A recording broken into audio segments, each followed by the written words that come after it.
Hello again, everybody, and welcome to another episode of Fun and Games Podcast. I'm Geoff Moonen. And I am Matt A.K. Stormageddon. And you're listening to episode 148. And this episode, we hope you're listening to this right when it comes out, because otherwise you might miss out on some crucial commentary or conversation going on, because we are talking about, well, the FOMO that happens if you aren't getting games right when they come out and the complicated feelings that gives us. Yes, for folks who may not know what the term FOMO means, but it means literally the fear of missing out. It's an acronym. This idea that if you aren't on the ground floor when something comes out, TV, movie, video game, whatever, that then you can't be involved in the conversation and then you can't truly enjoy the product, which, first of all, at the top of the show, I want to say is not correct, because every game that I've played late and then tweeted about it or talked about it, people wanted to talk about it. Famously, Chicory, a game that I'd heard about for a long time, but never played and didn't have FOMO for, I eventually got a review code for and played and ended up loving it so much, I did a side quest on it, and I chatted with Cam Hawkins at the time and Rebecca Valentine and a bunch of other folks. So it's an illusion for the most part, the idea that you'll miss out if you don't do the thing at the time. But that said, it is a powerful force, especially when things are driving the conversation. It is no coincidence that we are recording this as of the week after Tears of the Kingdom has come out, which was, for sure, among other things, the inspiration for this. I've experienced this a bunch. I mean, one of the more recent times I have experienced it was with Elden Ring. Elden Ring was a game that was everywhere, of course, from Soft's giant homage to, not only the Dark Souls series, but open world games. And I had just beaten Dark Souls 3 around that time, my first Souls game I'd ever beaten, but I was like, I had to use mods, and I don't know if I'd be any good at Elden Ring. It seems really hard. So I'd kind of batted it around for a while, and it was everywhere. It was on Twitter. It was in the Discords I was in. People I know who I'd never talked to about video games before were playing this game. And even my spouse, Sarah, had asked me if I had bought Elden Ring, because a comedian that they liked had made a fake tour guide video on either TikTok or Instagram touring the lands of where Elden Ring takes place. And so wow. Sarah was like, oh, this seems like a big game. Were you planning on getting it? And I was like, God damn it. Everybody. I know that's an innocent question, but. And then I finally did buy it, probably I think a month and a half after it came out. And for one, I ended up loving the game, but I also didn't miss out on anything. Like, there were still people playing it. There were still people wanting to help. Famously, friend of this pod and many pods, Glenn Battisell, I think is how his last name is pronounced. I'm sure you'll correct me if you're listening. Thanks, Glenn. Was my hero in Elden Ring every time I struggled with a boss, which there were some bosses I beat by myself, but most of them I'd get stuck and go, hey, Glenn, can you come help me? And he'd be like, yeah, sure. And he'd show up, and then we'd clobber the boss. He helped me even beat the final boss, the Elden Lord. It was fun to engage in the hype, but it was one of the most recent times that hype of a game pushed me to buy it, even though it wasn't immediately at release. Yeah. And I feel also my point of clarification on this is we are mostly talking about non-service games. Games that rely on a server, those have their own shelf life, and I can very much understand if you don't get into it sooner, things could change and shift far more rapidly, as well as the fact that it could die off. Speaking of Elden Ring, to contrast, rather infamously, there was an article about how after a certain point, the Twitch streams and all of the other online engagement about Elden Ring was suddenly going away, and they were treating it as if it was a games as service game that was losing support, as opposed to a large, epic, single-player experience that people were finishing, because it's a finite game. And many finite games you go back to and play over and over again. Just because you finish a game doesn't mean you're done with it forever. Or, as you pointed out, Matt, someone else will get into the game, and that will reawaken your love. Do you think somebody playing Chrono Trigger for the first time right now, are you really going to shut them out, or are you going to get excited and gush about it with them? I am. A previous guest of this very podcast, Jacob McCourt, started it recently, as did other previous guests, Cam Koenig, and both of them. That's right. And I know this because I can spy on them because they're playing it on Steam, and every time they sign on playing it, I send them emojis and freak out because it's still my favorite game. But yeah, I mean, the key thing about FOMO is that it's psychological and it's internalized, right? You are making decisions and perceiving things based on what you see around you, but no one's telling you, hey, you need to play this game or you're going to miss out. I mean, that might be the log line for some people, right? For some people, yeah. But for the most part, it's kind of just this illusion, this psychological thing we create because we don't want to get left behind. We're afraid that there will be nothing left to do. And FOMO not only has gotten me into games that I really ended up loving, but also games that I repeatedly don't have a longevity for, but still engage in. I mean, the biggest one I think that I've talked about on the show before was Animal Crossing. New Horizons, I really enjoyed while I played it in the pandemic, but I think the magic of liking that game was being in a pandemic and being isolated and all of my friends playing it. But I wasn't going to get it originally, and then all my friends were getting it and talking about it, and so I bought it. I ended up really enjoying it. But like every other Animal Crossing before it, New Leaf on the 3DS, and then whatever the one that was on the DS, and then even the GameCube one, like I bought them all to play them, and within months gave up on them. Because I like sim games, but not enough to stick with them. And so, you know, when Animal Crossing New Horizons was coming out, I was like, oh, here we go again. I'm not going to buy this game because I know what's going to happen. It's happened every time I've bought one of these games, and then I bought it anyway. I did enjoy my time with it, and I did get to hang out with friends a lot on it, which was a lot of fun. Friend and co-podcaster on the network, Rachel Quirky Shank, and I just sometimes had hangout nights where we were on a Discord call or on the phone and just kind of hung out in New Horizons. But it didn't change my opinion of those games. They're fun, but they're not for me. I've gotten more out of them sometimes, but it's really the FOMO that drove me to play most life sim games, not just Animal Crossing, honestly. Yeah, and that is very near and dear to one of my sort of core ideas of game recommendation, games in general, is the notion of you find the game when you're ready, or the game finds you when you're ready. Yeah. Because there's a lot of times where a game comes out and it's like, okay, I've got to get on this. I've got to do this. But you may not be wanting that type of game right now. Matt, you didn't need Animal Crossing until we were all isolated. When Monster Hunter World came out, a friend implored me to get it so that we could go on hunts together. And I always was interested in the Monster Hunter franchise. But it wasn't the right time. I think I had just gotten done playing some long RPG. I was a little burnt out on learning a new system that involved. And so I'm still intrigued by the Monster Hunter franchise, but Monster Hunter World kind of has fallen by the wayside. I've been picking up retro titles or older titles of Monster Hunter World in order to give it another go. And maybe I'll come back to World, maybe not. But these are the sorts of things where, yeah, if you're trying to get it as soon as it happens, that may not be when it happens for you. And it is an interesting thing when it's the new hot game period or the new game in a franchise that you may not have necessarily gotten into, or you have, but everyone's really pushing it. We did get a few responses about this subject before we started recording. We had a little narrow window. Thank you, everybody who responded. On the Tales from the Backlog Discord, one of their patrons, Randall, mentioned Breath of the Wild as a game that was touted as the ambrosia of video games, but it gets pushed that hard, they bounced off of it, and they're waiting for it to be a more retro title. Right. And I think that FOMO can work two ways, right? Fear of missing out can make you want to play the game, but also the entire community that you're in talking about it can make you give the opposite effect and make you not want to play the game either. I'd felt that way about the Dark Souls franchise for a long time, right? Like we often made fun of them and the get good of it all, but then folks like Dave, who we mentioned just a moment ago on his Discord, which we're all a part of and you should join if you like Tales of the Backlog. It's actually a fun hangout. He is a diehard Souls fan and doesn't give a shit about hunting out the story and reading every item description. He just likes playing them. And it's love like that for that franchise that got me to play it, and I think led to my FOMO with Elden Ring, because I'd already beaten a Dark Souls game and went, well, I have, you know. I mean, I've been feeling it with Bloodborne lately because it's touted as most folks' favorite Souls-like game. And like the other day I posted in a different gaming Discord that I might play it again. And previous guests of SideQuest, both Dave and Katie Lesperance, were like, oh, if you boot it up, we'll play with you.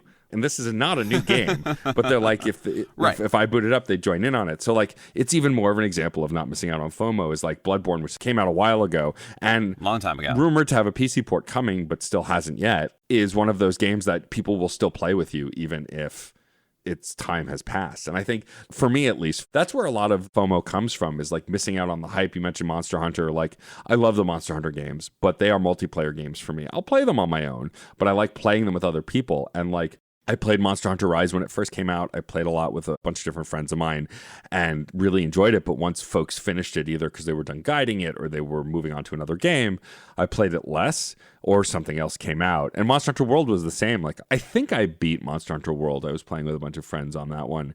And then once we beat it, we were doing like post-game stuff. But once they tapered off to go play other things, I was like, well, I don't want to play by myself. It's why I've pretty much written off MMOs as a whole. And I know this is a larger topic when talking about MMOs, but like FOMO is what's gotten me to play them.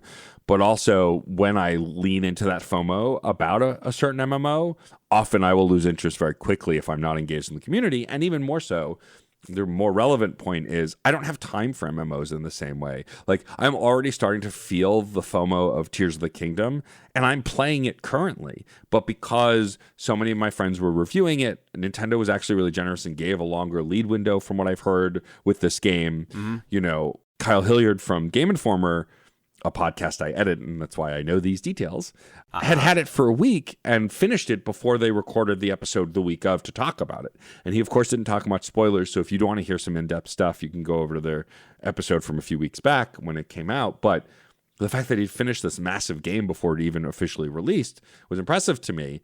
But just hearing people continue to talk about it, and I can't get through it that fast, continues to fuel that FOMO, even though I'm currently playing it, because I'm seeing all the crazy things people are making, talking about how cool the story is without spoiling anything. And I only have done one temple so far, and I've mostly been sidetracked doing shrines and finding other things, because that's what happens in games like this.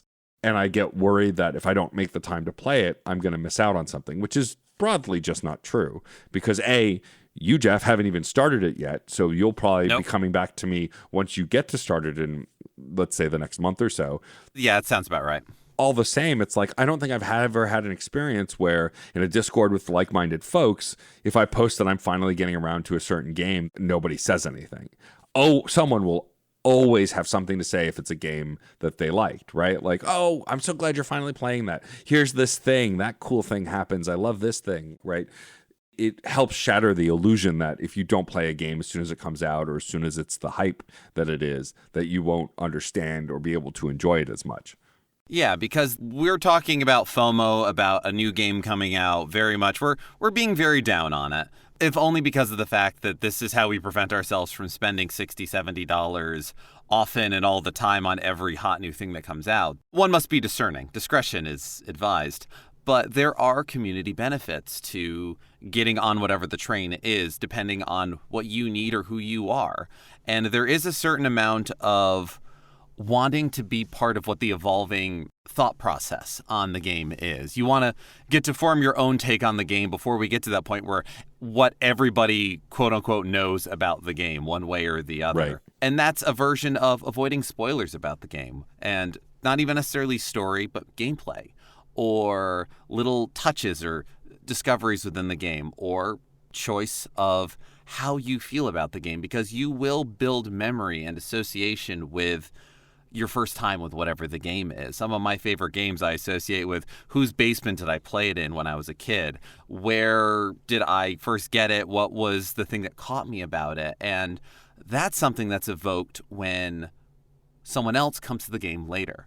That's why when someone comes onto a Discord and says, hey, I'm finally sitting down and playing Bloodborne, someone's going to say something. Someone's excited because they lived that and they have that strong memory association with it. There is also that idea of sometimes you do want to get in on it in the first wave for a couple of reasons. Probably one of the franchises that I usually get a game as close to release as possible is Pokemon, because I've got more than a handful of friends that are also excited about each of those games, and it makes for easier trading. Yeah. And there's definitely been times where we'll get the game, and if not that day, within a week, all right, let's all get together in a room.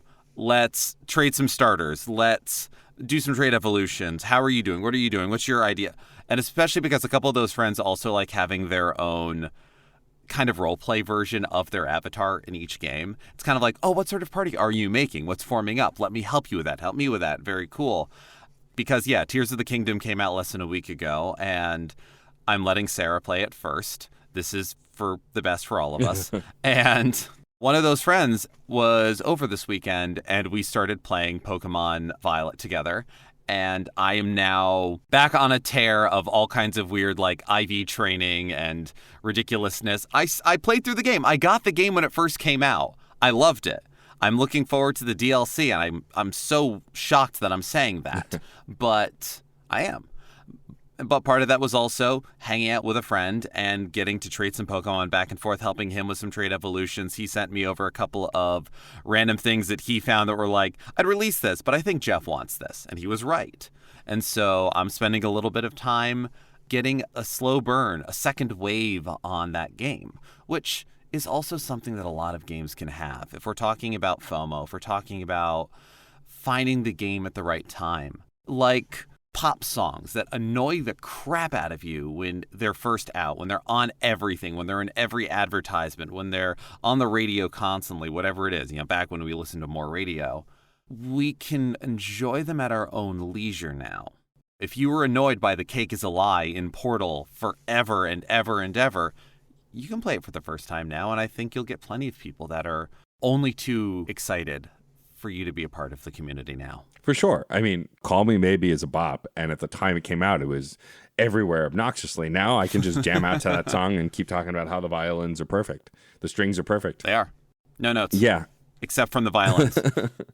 But yeah, no, for sure. And I think what's interesting also with my experience with FOMO, and I think it's the same for a lot of other folks, is it's not always a positive experience, right? It's often more negative. Like I had FOMO of Guilty Gear Strive, the Guilty Gear franchise, which I love, and I really love fighting games. And a lot of folks I knew were playing it, and I really wanted to play it. And so I finally buckled down and bought it. I played it twice since then. I've not really touched it. I haven't really played online. I haven't played with any of those friends who were playing it.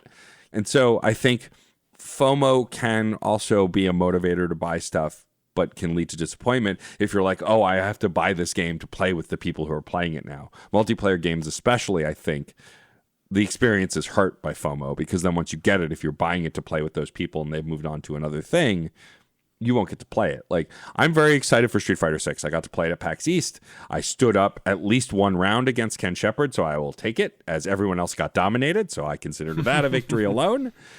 Ken is a man that will whoop your ass in any fighting game, hands down.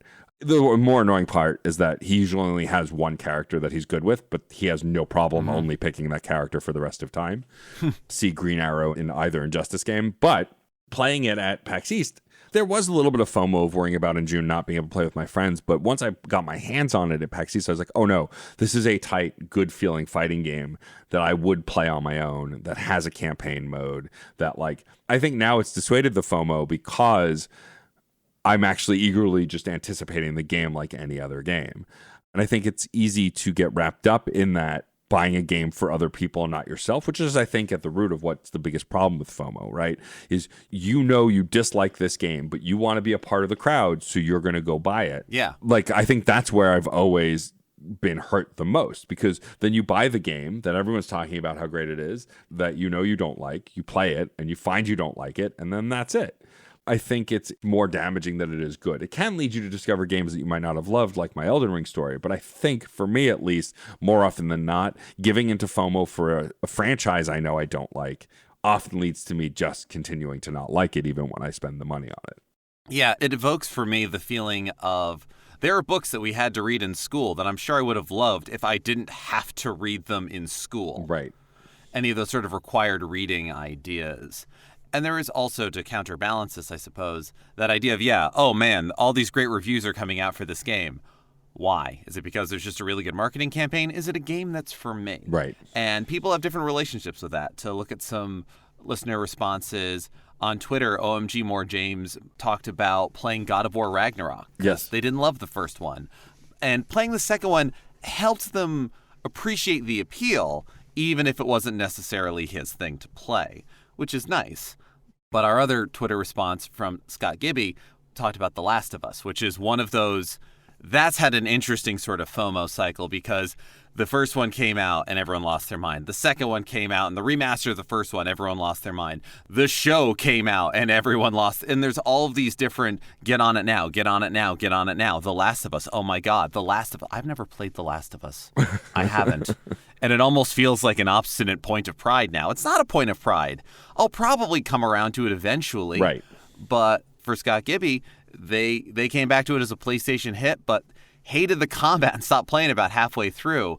And how they did experience it ties into something that I'm very interested in kind of talking about for a moment in regards to this sort of FOMO. They enjoyed it more by watching a playthrough. And FOMO, as you noted, Matt, it exists in books, in movies, in TV shows, in music, in media. FOMO is in life. Life is FOMO. But as far as video game FOMO goes, there was a very long time where it was only within your peer group. It was only on the schoolyard or the office or whatever it is. Right. And then maybe some magazines. But TV commercials weren't a big thing until maybe PS1 in the mid-90s.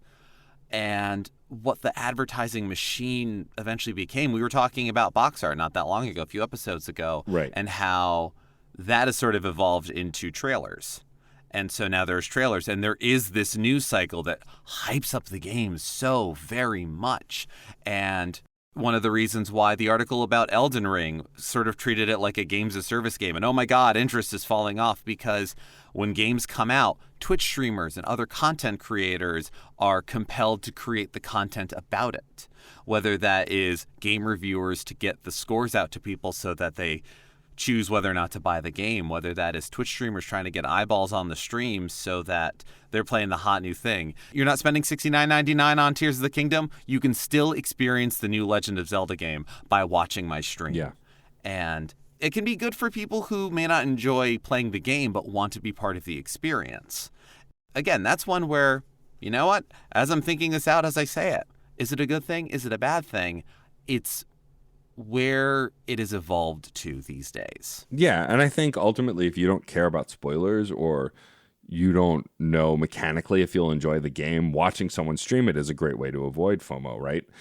And FOMO also doesn't always have to end up pushing you to buy the thing. Sometimes it can be overcome, and I've done it before. I mean, I think it's trying to be logical in the face of something illogical, because FOMO at the end of the day is illogical. It's an impulse, right?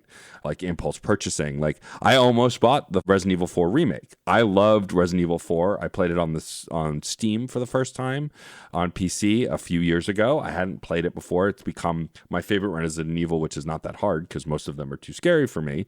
When the sequel came out, or the remake rather came out, lots of people were posting how great it was, and I really liked the original game, so I really wanted to play it. And I almost bought it while I was on vacation back in April.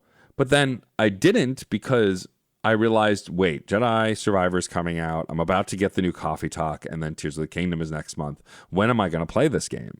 And to buy it just to sit on a shelf to not play it later is a thing I've done before. See me thinking I could possibly finish Octopath Traveler 2 during the month of April, which I did not. Barely got through 20 hours of it, and I'll go back to it eventually. My shelves are strewn with such folly. And so, like, I convinced myself not to buy it, and I didn't. And I'm sure it'll go on sale at some point, and then I'll eventually buy it. But it's one of those things that I really enjoy the decision I made, because now it's not another game on the list that goes into the backlog, as it were, and then can't actually play it anytime soon. So, you know, I'm grateful that I had self-control in that moment, but had I bought it anyway, provided I can afford it, and like you can afford of course basic amenities, like these are all a luxury, but like, could I have afforded to buy it and put it on the shelf? Sure, it wouldn't have hurt me that much, but I'm grateful I didn't, because then I can just get back to it when I actually have the time to play it. And I think one of the things that have helped me logic my way out of FOMO the most is looking at what's ahead of me to play. Part of that comes from me and Geoff being heavy finger quotes journalists, being people who cover games in any way. There are games that we have to play to cover for either guesting on other podcasts or for our own podcast. And those are new and old games too, given the sort of subjects that we cover. Right. And so that's also helped dissuade FOMO for me, because I'm like, well, I'm not going to have time to play this. And so there are tentpole titles that I can't ignore: Zelda, Mario, Metroid, mostly Nintendo titles, though there are others, a new Mass Effect, a new Dragon Age, whatever, that I know I'll drop everything for. And like I knew leading into Zelda that I would jump into it and become obsessive with it on some level, because that's 90% of the Zelda games I've played. And that helped dissuade the FOMO also, because A, I was already all in on Tears of the Kingdom, and B, any other game coming out around this time, I would have been like, well, I'll get to it eventually. Right now, I'm just going to be playing Zelda. Like, if the impulse is strong enough for a thing I want to dive into, then I can kind of let the FOMO wash over me or lean into it for the game I'm already planning on buying. And so there's not really a FOMO to be had. Yeah, as long as you got other folks that are in on it and you're excited about it, cool. And it is interesting that you mention a lot of the tentpole choices here are major franchises. But one of the other FOMO-ish facets that I want to talk about is when you want to get in on a game on the ground floor because it's an indie title. Right. Because it's a smaller game and you want to help build the audience. Because sometimes we're going to buy the new Zelda. We bought the new Zelda. Is our purchase going to be the reason why the series survives? On the whole, everybody buying it, yes. Us as individuals? No. But when Trombone Champ came out and everyone collectively lost their goddamn minds on Twitter and other social media, I saw it and went, well, I got to do this. I have to. I bought it and I loved it and I told so many people about that game and putting that out there. And I think, based on our interview with the creator, it helped make the game enough of a success that it can continue to be a success. Right. When the game came out, Holy WoW Studios were part-timers. Yeah. But enough people got it and enough people supported it and enough people talked about it that they could go full-time. And there's been a nice steady drip stream of new songs, improvements, new content, all kinds of things. And I think part of why that has worked out so well, certainly on my end of avoiding FOMO, is because it's more of an arcade title. It's a rhythm game. It's easier to periodically go, I need like 20 minutes to myself. I am going to play Trombone Champ. What new songs are there? Can I try to S-rank something I couldn't before? Or maybe just let me be stupid for a few minutes. And it's been really fun for that. I've racked up a decent playtime just doing it a little bit here and there. Whereas a game like Hi-Fi Rush that I bought on everybody's recommendation, I haven't played it yet. Yeah. But I know it's going to be a great game, and I know the second I start playing it, all those same people are going to come out of the woodwork and be really excited with me.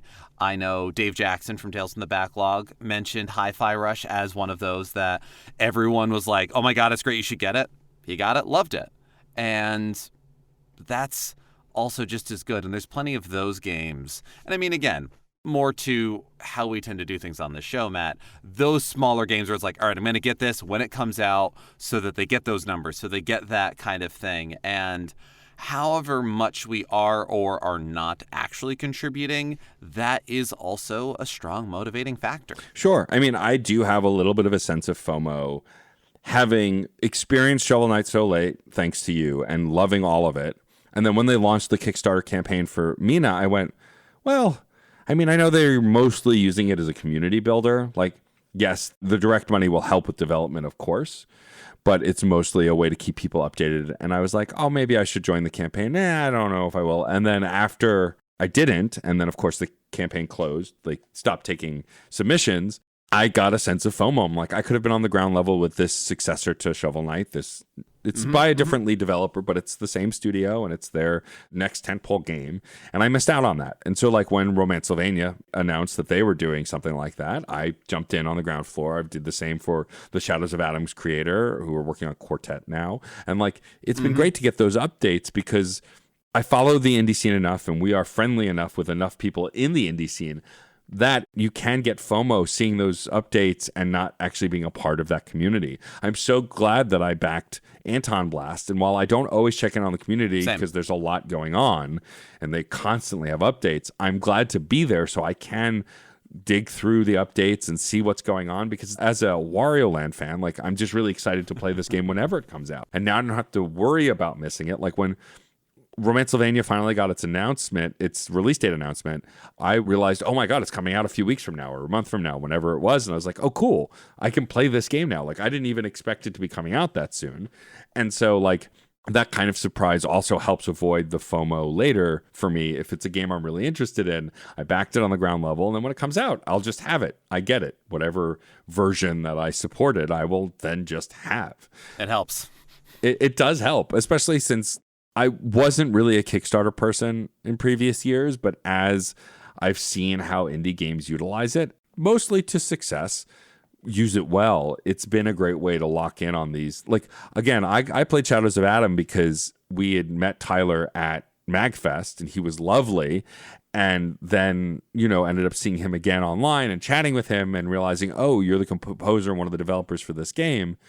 I'll picked it up on a sale, loved it, and then as soon as they announced Quartet, I was like, well, I've got to support them now. I loved the last game. I quote unquote missed out on it originally, and so like I want to be a part of this sequel because I love how much this bite-sized RPG was fun to play.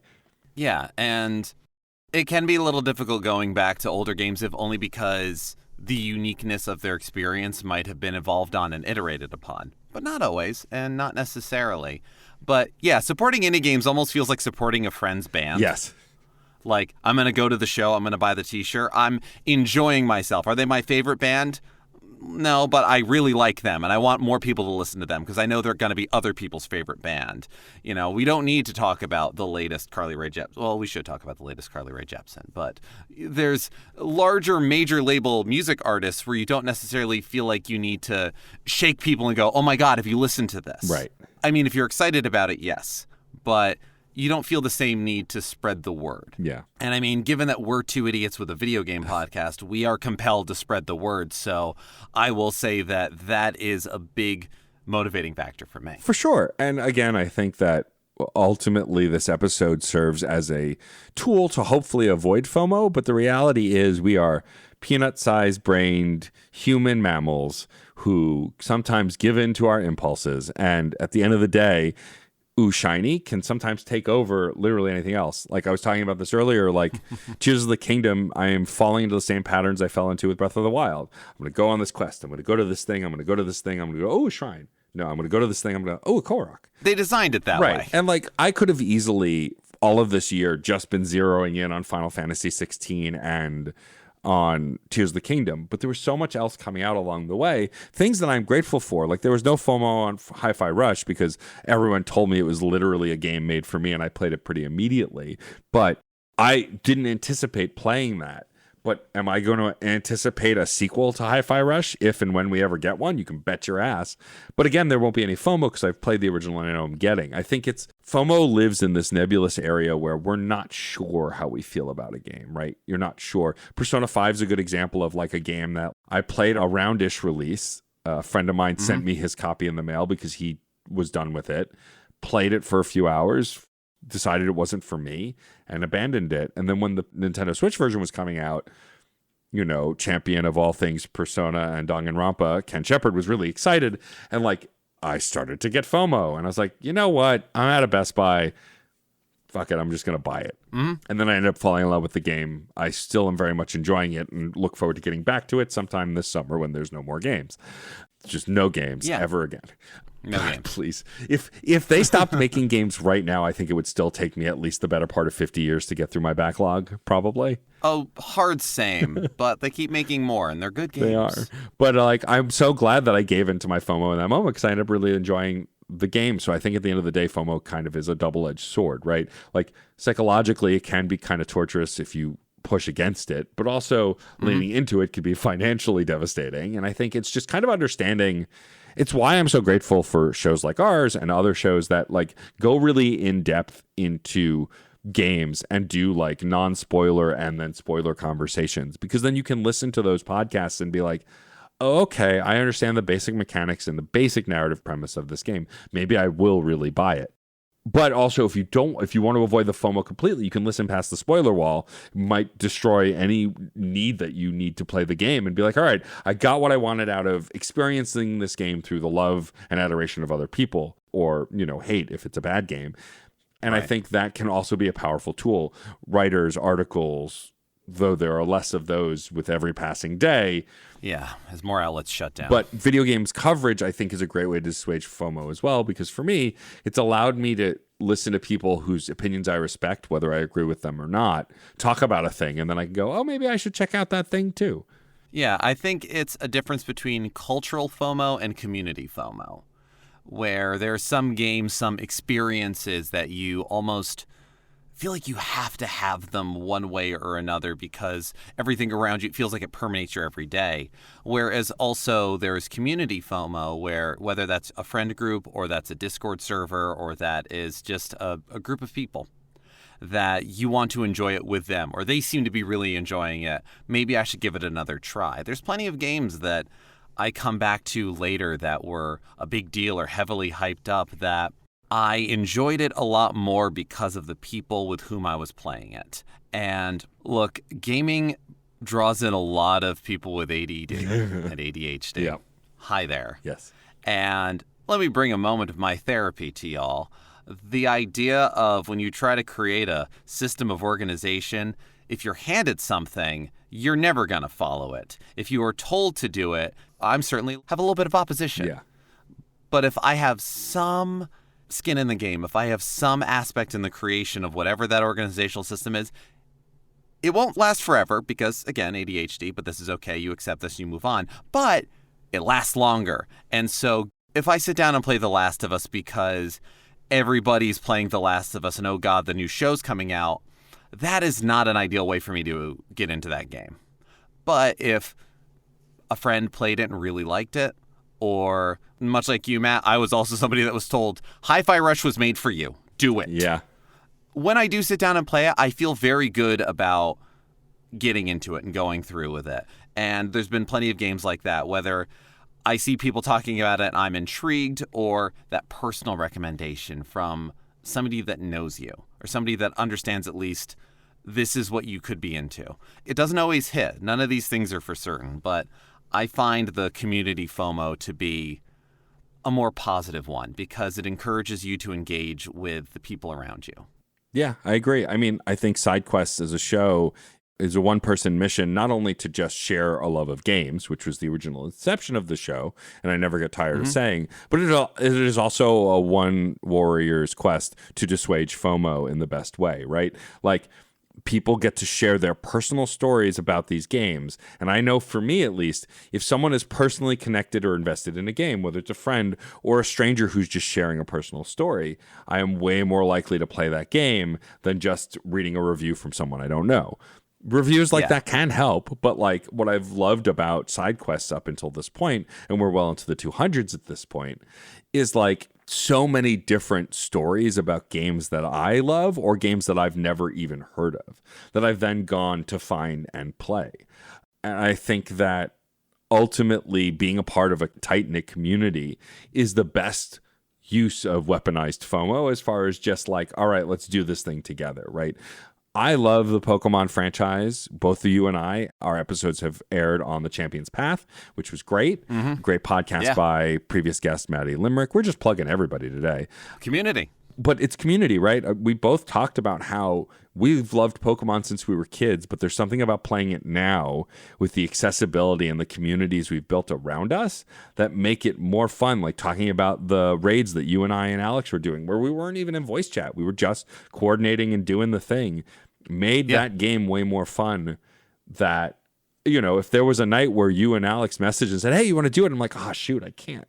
Oh, but I don't want to miss out. All right, let's see what I can do. Like, of course, if you're doing it to your detriment, it's a different story. But like, there's some friendly ribbing in this local community FOMO that can get you to experience things you might not have before. And I think that part of it is very healthy. I agree. It's that nice sort of encouragement of things. And I mean, speaking of side quests, I definitely have to shout out Caden's episodes because whether it was Radiata Stories or Onimusha, after listening to the episodes, I then went and bought the games. Haven't played them yet, but this weekend I was looking for Onimusha Dawn of Dreams. And I think, Matt, you and I talked about this. The idea of both of us kind of slept on the Onimusha series. Yeah. And went, wait a minute. It's like, what? It's Samurai Resident Evil? Why did no one tell me this? Oh my God. And I was getting other things at that used shop, and so the price for Dawn of Dreams is a little out of what I wanted to spend that day, but I'm keeping an eye out, and I now have Onimusha too.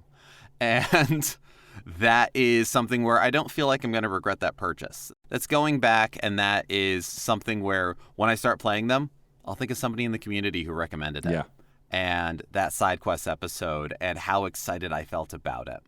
And those are the good, bad, and different. Or you could be like Alex Lavelle and completely burn out a Mass Effect no matter how much people really like it. Yeah, I think FOMO also, the opposite end of the podcast conversation I was talking about, is if you know jackasses who won't shut up about a game and you try and play it, it doesn't matter how much you want to like it. You could still feel that burnout from FOMO. Yeah. You're not going to like it the way they like it. They're not going to shut up about it. You're already a little mad about it. If you're going into a game already a little mad, I'm sure there's times where you'll come out loving the game, but I can't easily think of an example. Yeah. But that said, we are thankful for everyone who writes in, responds to us. I'm going to try and get better on the timing of asking for that interaction, but we love that we've had folks directly engaging in the conversation of these podcasts. So to the listeners who are discovering this topic for the first time, what is something that made you feel extreme FOMO? And when you engaged in it, when you gave in to the FOMO, gave in to the dark side, how did you feel? Did you love the game, hate the game? What was the result? Did it dissuade you from giving into FOMO in the future? Did it just fuel that rage? I'm making sort of Jedi stuff because I also recently recorded an episode of SideQuest coming soon. Anyway, or it might have actually aired by now. Time is weird. It's wibbly wobbly. Anyway. Who's to say? Please let us know what your thoughts on FOMO are. Do you think it's a worthwhile thing to lead into? Do you ignore it? All of that stuff.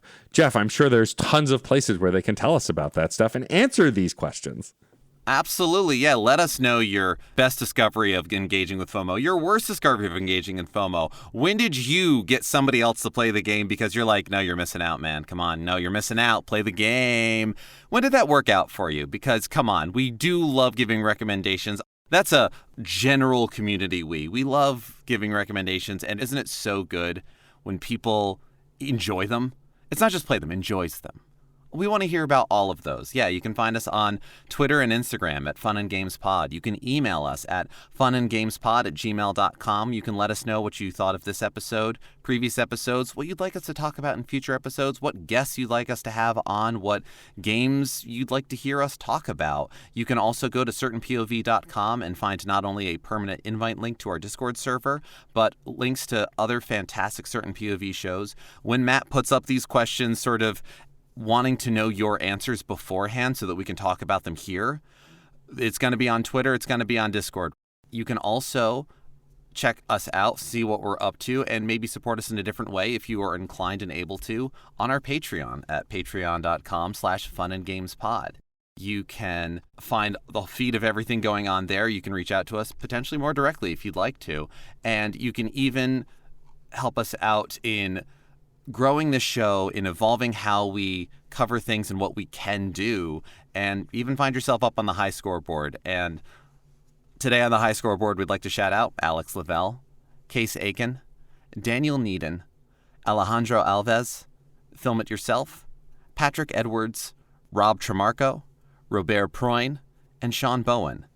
Thank you so much. Please enter your initials. You need to enter them in the first 15 seconds, or else you are not going to get to enter your initials for at least another 5 or 6 years when the culture comes back around on it. So just how long have I been talking? Enter your initials.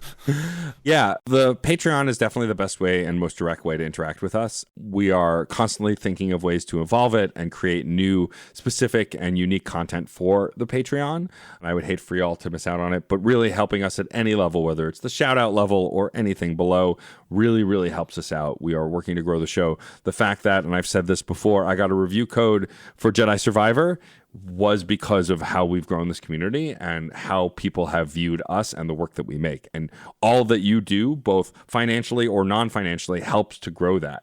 We have permanent invite links to our Discord, Spotify, and Apple Podcasts, all in the show notes now. Please rate and review this podcast. It takes 10 seconds, really helps. And again, Patreon at any level, $3, $5, $10, whichever you can do. We appreciate it. But even if you can't, you can actually follow our Patreon page. We do have public posts there as well. All of our public episodes are posted there as well as everywhere else. So if you want a unified feed for stuff, you can go there. It's super easy to use. And as Twitter slowly dies and other social media evaporate, Patreon is going to be the most direct way to interact with us. So please, even if you're not supporting us financially, follow the page, check in over there, because we're putting stuff there, more and more stuff there as time goes on. Yeah, it feels the most stable at the moment without having to buy into or sign up for entirely too much here, which, given what we've been talking about, I appreciate. Yes. But we try to put these thoughts out wherever we can, and we appreciate where you can reach out to us as well, because this is a conversation. Thank you for being a part of it. I'm Geoff Moonen. And I am Matt A.K. Stormageddon. And happy gaming. Hey, Nerf herders. You sure you want to go with that? Hey, everyone. There we go. More inviting. Have you ever had a movie that you really wanted to love, but something holds you back? Or one that you did love in spite of a flaw? Well, I'm Case Aiken. And I'm Sam Alisea. And on Another Pass, we sit down with cool guests to look at movies that we find fascinating. But flawed. And we try to imagine what could have been done when they were made to give them that little push. We're not experts. We just believe in criticism. Constructive criticism. Sure. So come take another pass at some movies with us. And every now and then, we can celebrate movies that did it on their own, too. You can find us at certainpov.com or wherever you get your podcasts. Pass it on. CPOV. CertainPOV.com.